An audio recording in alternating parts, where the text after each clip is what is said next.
সাকিব দেখো গাড়ি নামার কালেকশন দেখা আমারে পাকালো বিবেচ দিছে। অকার থাকলে আমারে কালেকশন বাঁচে হারাই দেখাও। আইসে রে ফকিন্নি মার্কে একটা আইডির কালেকশন দেখা নাকি গেরি না উনারে পাকনা ওরা বিবেচ দিবে। মিথ্যা কথা বলার আর জায়গা পায় না। মিথ্যা কথা মানি তুমি আমার লাই কালেকশন পারচেজ করো তারপরে বুঝবানি। ঠিক আছে তাইলে আসো কালেকশন ভার্সেস করি। সবসময় আসছো, এইবারও তুমি হারবে।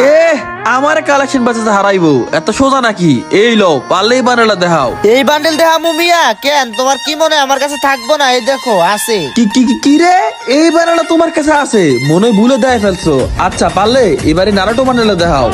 আরো তো বান্ডেল দেখবা? এই দেখো আরো তো বান্ডেল আছে তো। ও মাই গড আমি বিশ্বাস করতে পারতাছি না। নারাটো বান্ডেল তুমি কই থেকে পাইলা? ওই থেকে পাইছি মানে আমি কালেকশন ভার্সেস এর কিং, আমার কাছে সবকিছু আছে। কালেকশন ভার্সেস এর কিং তুমি। পারলে এবারে গোল্ডেন শিটের বান্ডেল দেখাও। যদি দেখাইতে পারো তাহলে তুমি win। গোল্ডেন শেড দিতে পারলে আমি উইন। তাইলে এই লও দেখা দিলাম, আর এই কালেকশন ভার্সেস আমি জিততে গেলাম।